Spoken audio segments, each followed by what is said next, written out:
हम्म, आमतौर पर जब देशभक्ति या राष्ट्रवाद की बात होती है ना, तो सबसे पहले दिमाग में क्या आता है?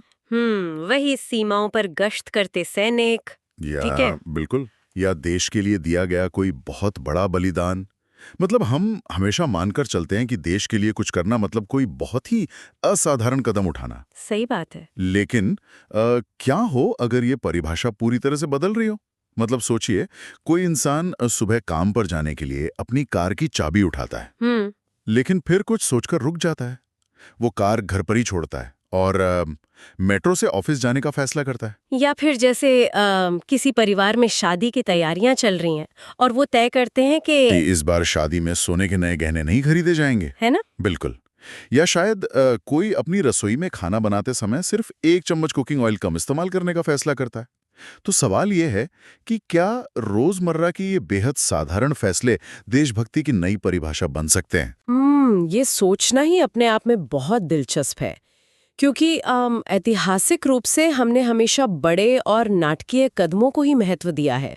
हम्म। लेकिन आज हम जिस ग्लोबल इकोनॉमी में जी रहे हैं, वहाँ हमारे रोजमर्रा के सबसे छोटे फैसले भी, मतलब हमारी लाइफस्टाइल की मामूली आदतें, सीधे तौर पर राष्ट्रीय सुरक्षा और देश की अर्थव्यवस्था से जुड़ गई हैं। मतलब एक इंसान की रसोई, उसका गैराज और यहाँ तक कि उसकी छुट्टियों की योजनाएं भी देश के विदेशी मुद्रा भंडार को प्रभावित कर रही हैं। बिल्कुल। और ये एक बहुत ही नया और थोड़ा डरावना परिदृश्य है। और यही आज की हमारी इस चर्चा, इस डीप डाइव का मुख्य विषय है। हम इस बात की तह तक जाने वाले हैं कि आखिर सरकार अचानक से नागरिकों से अपनी जीवन शैली में इस तरह के बदलाव करने की अपील क्यों कर रही है। जो कि हाल ही में प्रधानमंत्री नरेंद्र मोदी के हैदराबाद वाले भाषण में साफ दिखा। एग्जैक्टली। तो आज हमारे स्रोत हैं वही प्रधानमंत्री का भाषण, कुछ ताज़ा न्यूज़ रिपोर्ट्स, आर्थिक विशेषज्ञों का विश्लेषण और इस मुद्दे पर आ रही अलग अलग राजनीतिक प्रतिक्रियाएं। हमारा मकसद आज ये समझना है कि पश्चिम एशिया में अमेरिका और ईरान के बीच जो तनाव और युद्ध के हालात बने हुए हैं, जिसने दुनिया भर में एक बड़ा ऊर्जा संकट पैदा कर दिया है। हाँ, उसने ऐसा क्या किया है कि उसका सीधा असर हमारे घरों के बजट और हमारी जीवन शैली पर पड़ने लगा है। देखिए, इस स्थिति की गंभीरता को समझना बहुत जरूरी है। जब देश का नेतृत्व सीधे जनता के सामने आकर ये कहने लगे कि नेशन फर्स्ट, यानी देश को सर्वोपरि रखते हुए अपनी रोजमर्रा की सुविधाओं में कटौती करें। तो इसका सीधा मतलब है कि बैकग्राउंड में कुछ बहुत बड़ी हलचल चल रही है। बिल्कुल। ये सिर्फ कोई आम राजनीतिक भाषण नहीं है।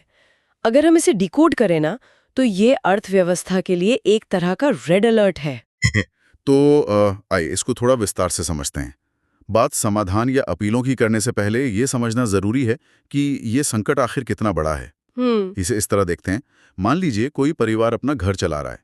अचानक से बाहर बाजार में सब्जियों और राशन के दाम 3 गुना बढ़ जाते हैं। जो कि होता ही है अक्सर। हाँ, अब परिवार का जो मुखिया है वो नहीं चाहता कि बच्चों को या घर के बाकी लोगों को इस महंगाई का झटका लगे।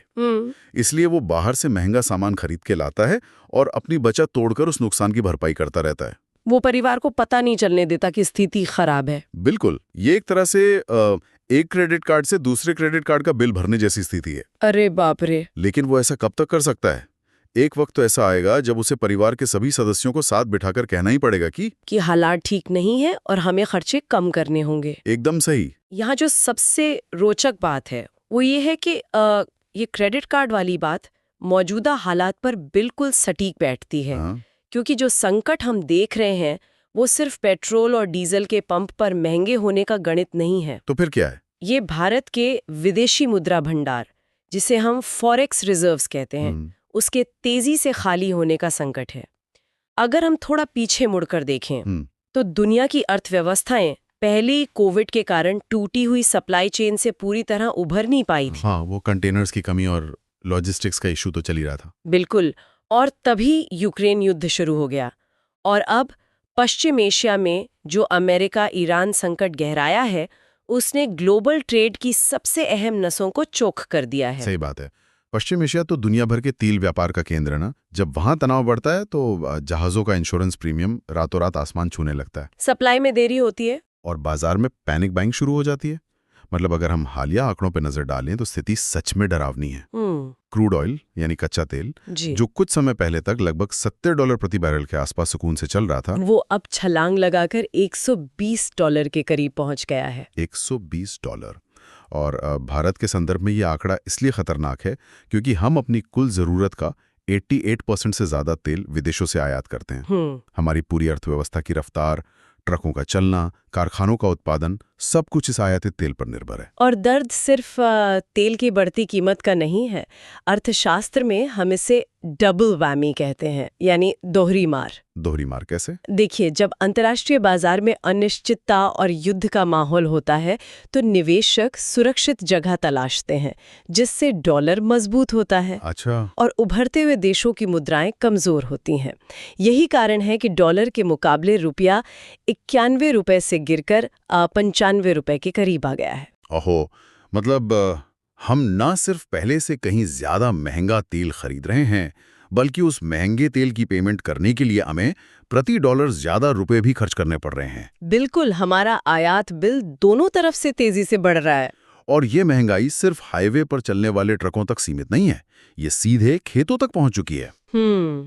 प्रधानमंत्री ने अपने संबोधन में जो आंकड़े सामने रखे वो सच में आंखें खोलने वाले हैं। आज अंतर्राष्ट्रीय बाजार में फर्टिलाइजर यानी खाद की एक बोरी की कीमत लगभग 3000 रुपए तक पहुंच चुकी है। 3000 रुपए? हाँ, लेकिन भारत में किसानों को वही बोरी 300 रुपए से भी कम में दी जा रही है। अब सवाल ये है कि ये जो बीच के 2700 रुपए का भारी अंतर है उसे कौन भर रहा है? वही तो, पैसा हवा से तो नहीं आ रहा। बिल्कुल नहीं, ये सरकार की सब्सिडी से जा रहा है। सरकार देश में खाद्य सुरक्षा बनाए रखने और किसानों को इस वैश्विक झटके से बचाने के लिए ये सारा बोझ खुद उठा रही है। लेकिन उस बोझ की एक सीमा है ना? बिल्कुल है। और अगर हम पेट्रोलियम मंत्री हरदीप सिंह पुरी के बयान पर गौर करें तो असल तस्वीर सामने आती है। उन्होंने क्या कहा? उन्होंने बताया कि भारत की तेल विपणन कंपनियां यानी OMCs मौजूदा समय में हर दिन 1000 करोड़ रुपए का नुकसान सह रही हैं। 1000 करोड़ रुपए? और वो भी हर दिन? हर दिन। मतलब जब तक लोग अपनी सुबह की चाय या कॉफी खत्म करके ऑफिस पहुंचते हैं तब तक करोड़ों का नुकसान दर्ज हो चुका होता है। बिल्कुल। और अनुमान है कि सिर्फ एक तिमाही में ये घाटा 2 लाख करोड़ रुपए तक जा सकता है। ये तो बहुत बड़ी रकम है। और ये जो घाटा है यही वो क्रेडिट कार्ड का बिल है जिसका जिक्र हम कर रहे थे। समझ गया। मतलब वैश्विक बाजार में कच्चे तेल की कीमतों में आग लगी हुई है, लेकिन पिछले करीब 2 सालों से दिल्ली जैसे शहरों में पेट्रोल की कीमत 94 रुपए 77 पैसे और डीजल 87 रुपए 67 पैसे पर रुकी हुई है। हाँ, सरकार ने एक बफर बनाकर आम लोगों को इस महंगाई की आंच से बचा कर रखा। लेकिन अब वो बफर खत्म हो रहा है। एग्जैक्टली। इसीलिए 7 सूत्रीय एजेंडे के जरिए नागरिकों से इस आर्थिक बोझ को साझा करने की अपील की जा रही है। और यहीं पर मुद्दा सच में बहुत दिलचस्प हो जाता है। प्रधानमंत्री की 7 प्रमुख अपीलों में से पहली है कोविड काल की तरह work from home, online meetings और वीडियो कॉन्फ्रेंसिंग को फिर से अपनाना। अब कोविड के दौरान ये हमारी मजबूरी थी, लेकिन अब इसे एक आर्थिक रणनीति के तौर पर पेश किया जा रहा है। पर मैं सोच रहा था, क्या ये व्यवहारिक है? मतलब लोग बड़ी मुश्किल से उस जूम कॉल की थकान और घर की चारदीवारी से बाहर निकलें। क्या रातों रात पूरे देश को दोबारा वर्क फ्रॉम होम मोड में ले जाना मुमकिन है? ये सवाल तो उठेगा ही। और उससे भी बड़ा सवाल, क्या कुछ लोगों के कारपूल करने से या घर पर बैठने से एक बड़े वैश्विक तेल संकट को टाला जा सकता है? देखिए, ये एक बहुत ही तार्किक संदेह है। सतह से देखने पर लगता है कि मेरे अकेले के मेट्रो लेने से ग्लोबल ऑयल मार्केट में क्या ही फर्क पड़ेगा, है ना? बिल्कुल, हर कोई यही सोचता है। लेकिन अर्थशास्त्र में सारा खेल मार्जिनल गेन्स यानी छोटे छोटे फायदों को जोड़ने का होता है। अच्छा। जब हम 140 करोड़ से ज्यादा आबादी वाले देश की बात करते हैं तो कोई भी छोटा कदम अगर बड़े पैमाने पर लागू किया जाए तो उसका प्रभाव विशाल होता है। बिल्कुल।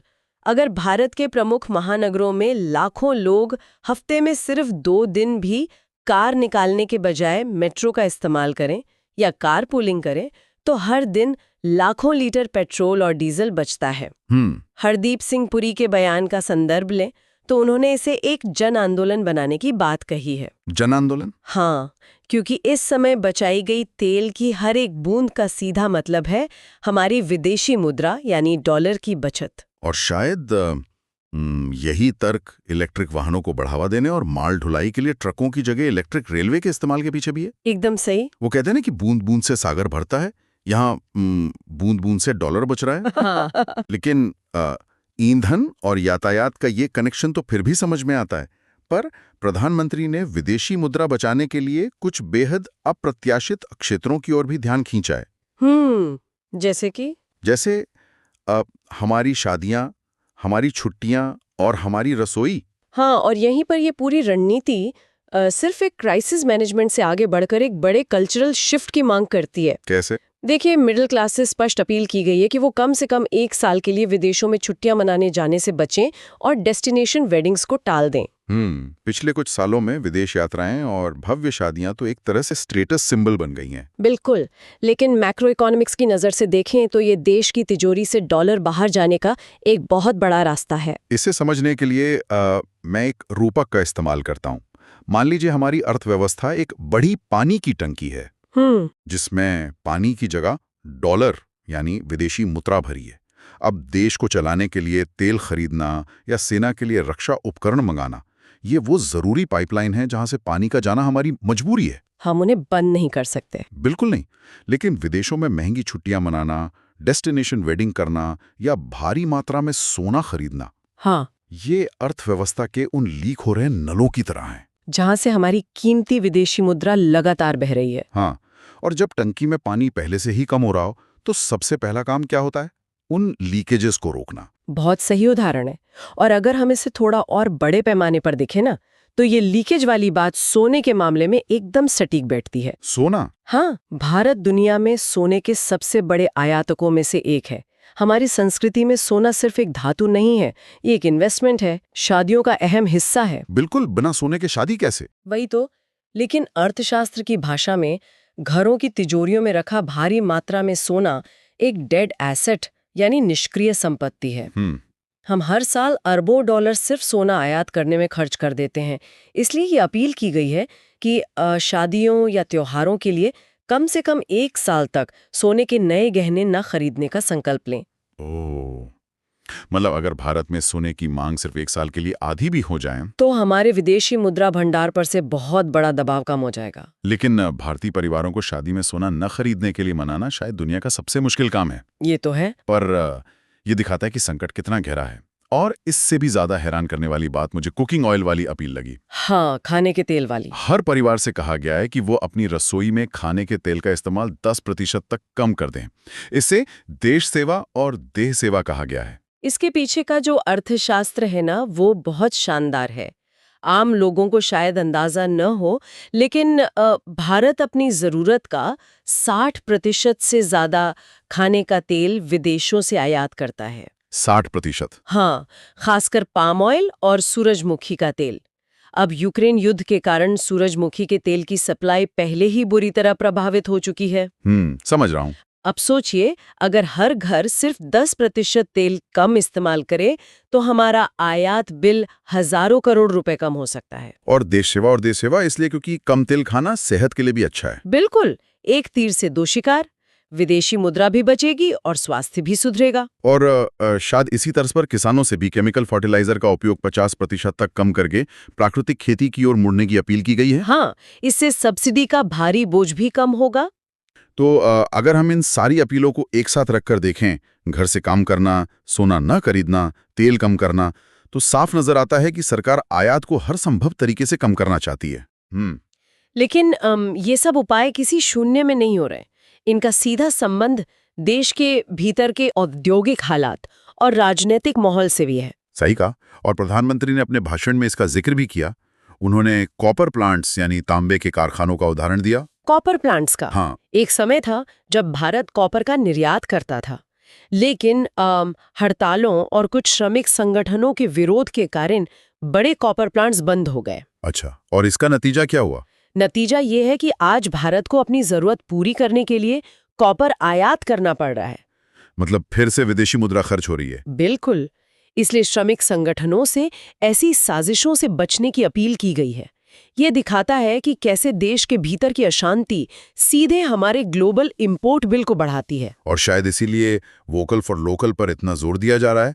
इस बार तो बात कंघी, कैंची और टूथब्रश जैसी छोटी छोटी रोजमर्रा की विदेशी चीजों को हटाकर स्वदेशी अपनाने तक पहुंच गई है। एकदम सही। ये घरेलू अर्थव्यवस्था को अंदर से मजबूत करने का तरीका है। लेकिन न देखिए, जब सरकार इस स्तर पर लोगों से उनकी जीवन शैली बदलने को कहती है तो राजनीतिक प्रतिक्रियाएं तो आनी हैं। वो तो लाजमी है। तो चलिए थोड़ा निष्पक्ष होकर दोनों पक्षों की बात करते हैं। सत्ता पक्ष की ओर से गृह मंत्री अमित शाह ने इसे ऊर्जा सुरक्षित भारत बनाने का एक दूरदर्शी रोड मैप बताया है। उनका तर्क है कि संकट के समय में देश का एकजुट होना जरूरी है। वहीं दूसरी तरफ अगर हम देखें तो कांग्रेस महासचिव केसी वेणुगोपाल ने सरकार की कड़ी आलोचना की है। उन्होंने क्या तर्क दिया? उन्होंने इस कदम को पूरी तरह से गैर जिम्मेदाराना बताया है। उनका कहना है कि सरकार के पास प्लानिंग की कमी थी और अब ऊर्जा सुरक्षा में अपनी विफलता का सारा बोझ वो आम नागरिकों की असुविधा पर डाल रहे हैं। विपक्ष का मानना है कि ग्लोबल संकट से निपटना सरकार का काम है, जनता को परेशान करना इसका हल नहीं है। तो आखिर इस सब का मतलब क्या है? दोनों पक्षों के अपने तर्क हैं, लेकिन ऊर्जा विशेषज्ञों का इस पर क्या मानना है? ऊर्जा विशेषज्ञों का नजरिया इन सब से थोड़ा अलग और काफी व्यावहारिक है। वो कैसे? कई एक्सपर्ट्स का मानना है कि ये भाषण और अपीलों का दौर दरअसल देश को एक आसन्न बढ़ोतरी यानी इमिनेंट प्राइस हाइक के लिए मानसिक रूप से तैयार करने का तरीका है। मानसिक रूप से तैयार करना मतलब पेट्रोल डीजल के दाम बढ़ने वाले हैं? बहुत हद तक ये संभावना है। जैसा कि हमने बात की, ओएमसीज हर दिन 1000 करोड़ का नुकसान सह रही हैं। वो नुकसान हमेशा तो नहीं सहा जा सकता। बिल्कुल नहीं। तो जब सरकार कहती है कि संकट बड़ा है और सबको त्याग करना होगा, तो कहीं ना कहीं वो जनता को ये संदेश दे रही है कि जल्द ही ईंधन महंगा हो सकता है और आपको इसके लिए तैयार रहना चाहिए। बाप रे, इससे तो एक बहुत ही महत्वपूर्ण सवाल उठता है। क्या राजनीतिक बयानबाजी से अलग हटकर भारत जैसे तेजी से बढ़ते देश का आम नागरिक इन वैश्विक संकटों के लिए अपने जीवन की सुविधाओं से समझौता करने को तैयार होगा? ये सच में एक बड़ा सवाल है। मतलब जिस मिडिल क्लास ने सालों की मेहनत से अपनी कार खरीदी है, क्या वो पश्चिम एशिया के युद्ध के कारण वापस मेट्रो के धक्के खाने को तैयार होगा? या कोई परिवार अपनी बरसों से सोची हुई डेस्टिनेशन वेडिंग कैंसिल कर देगा? यही सबसे बड़ी चुनौती है। जब अर्थव्यवस्था तेजी से बढ़ रही होती है तो लोगों की आकांक्षाएं भी बढ़ती हैं। ऐसे में उनसे अचानक संयम बरतने को कहना बहुत मुश्किल है। तो आज की इस पूरी चर्चा का सार अगर हम निकालें तो पश्चिम एशिया के युद्ध ने भारत के सामने सच में एक गंभीर आर्थिक चुनौती पेश की है। बिल्कुल। सरकार जो अब तक नुकसान सह रही थी, उसने अब इस 7 सूत्रीय एजेंडे के जरिए जनता से संयम बरतने, ईंधन बचाने और सोना व विदेशी दौरों से परहेज करने की अपील की है। और पक्ष विपक्ष दोनों के अपने तर्क हैं कि यह सही तरीका है या नहीं। लेकिन श्रोताओं के लिए सोचने वाली बात यह है, और इस पर हम सबको विचार करना चाहिए, कि जिस तरह से दुनिया भर में सप्लाई चेन टूट रही है और युद्ध आम होते जा रहे हैं, क्या आने वाले समय में देशभक्ति की परिभाषा हमेशा के लिए बदल जाएगी? बहुत मुमकिन है। अच्छा, भविष्य में सीमाओं पर लड़ने के बजाय सुपरमार्केट में लोकल सामान चुनना, अपनी कार घर पर छोड़कर मेट्रो लेना या अपनी रसोई में तेल का इस्तेमाल कम करना ही आधुनिक देशभक्ति का सबसे बड़ा प्रमाण बन जाएगा। एग्जैक्टली। क्या यही हमारी नई देशभक्ति होगी? ये एक ऐसा सवाल है जिस पर हम सबको गहराई से सोचने की जरूरत है। आज के इस डीप डाइव में बस इतना ही।